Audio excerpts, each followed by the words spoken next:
focus though, because remember, Prime Minister Modi, as we speak, is headed, and you can see him entering the plane there. He is headed for the G20 set to take place in Bali. Remember, it's particularly important for India because India will be taking over hosting duties this year. We're going to be hosting the next G20 meeting next year in September. As you can see, the Prime Minister making his way up to the aircraft. Today, he'll be arriving in Bali. Tomorrow and day after is when a majority of the meetings will be taking place. The key agenda issues are going to be largely concerns around economic welfare and food security, obviously keeping in mind the very delicate global situation right now. On one side, obviously, you have the Russia-Ukraine conflict that's been going on since February. But on the other side, as of just a few days ago, we brought you the news that President Xi Jinping in China had told the military in China to be ready at any point for war. That too is being analyzed by critics. So it's within that global situation that we can see the Prime Minister heading, as you can see in the visuals, over to Bali. He's going to be there for the G20 summit over the next 3 days. Now, my colleague, our political editor, Maria Shakil, with us this morning to bring us more about what's on the Prime Minister's agenda. Maria, over to you. Yes, so the Prime Minister now taking off. He is on a 48-hour trip to Indonesia for the G20 summit. India takes over the presidency of G20 on formally from this December, and that formal ceremony will be happening day after tomorrow. On the sidelines are several bilaterals that the Prime Minister has, the details of which will start coming in over the next 24 hours. But this meeting assumes a significance because, the leaders are scheduled to speak on global concerns, particularly to do with food and energy security, environment, health, and digital transformation. The Prime Minister will be meeting, as I said, several heads of state on the sidelines. There'll also be a meeting which will be a reception which will be hosted by the Indian community. Overall, a packed 48 hours for the Prime Minister as he leads for G20.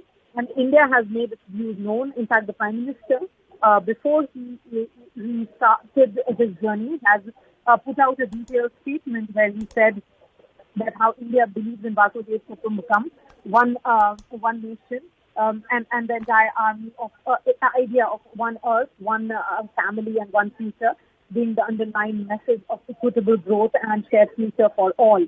G20 is important because, as Prime Minister says, that during my interactions at the G20 summit, I will highlight India's achievements and our unwavering commitment to collectively address global challenges.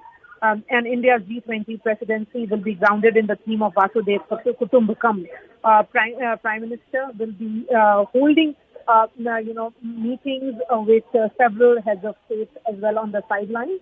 But I think he'll also be addressing the Indian community in Bali at a reception which will be tomorrow. So those visuals that are coming in becomes important. And Okay, that was my colleague Maria Shakil. We'll try to re-establish that connection. As we do, let me also give you a little global context here to this entire story. We are obviously taking a look right now at visuals of the Prime Minister leaving for Bali. And as we've just told you, India is going to be taking over hosting duties this year, which means that next year in September 2023, it is India where the next G20 will be hosted. But I do want to give you more global context here. At the same time as this G20 meeting is taking place, there are a number of other issues on the global agenda for the G20 nations. Remember, it said that about 85% of the world's economic might is gathered at these meetings because you have 20 of the world's most powerful bodies. 19, remember, are countries. 1 is the European Union, but all 20 of them are going to be meeting together for this discussion, which is why it holds such imminence. Ahead of that meeting, though, just to give you a little bit more in terms of the global context, on one side, you obviously have Russia's invasion of Ukraine. You also, however, have the issue and tension that we've seen around Taiwan and, of course, North Korea's nuclear ambitions. These are all issues that will be looming over the G20. And as we've just told you, Russian President Vladimir Putin is not going to be in attendance at that meeting.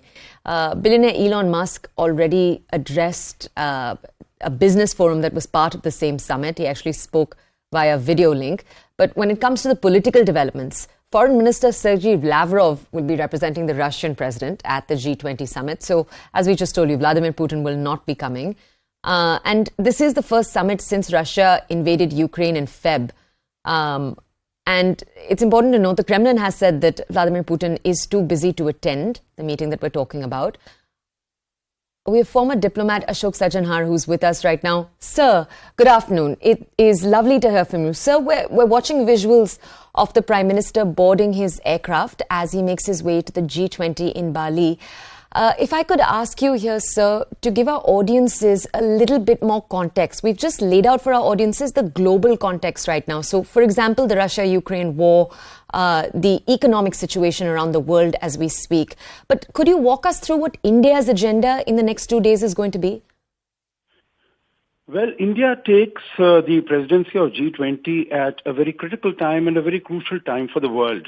As you mentioned, you have already told your viewers and listeners about the international context, that it is not only the political aspect of the Russia-Ukraine conflict, but it is also the economic ramifications. And these ramifications have really compounded what the whole world was experiencing as a result of the COVID-19 pandemic.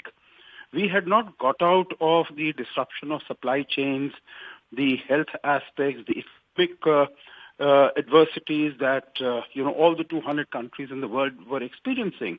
In addition to that, we've got the food shortages, we've got the debt vulnerabilities of different countries, energy, fuel shortages, fertilizers, the huge inflation, and this is not only in developing countries but also the developed countries.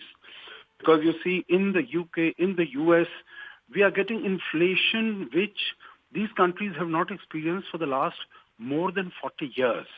So the whole world is really, at its wits' end as to how to deal with this issue. So G20 is, of course, a forum where we speak about economic issues, developmental issues, financial issues.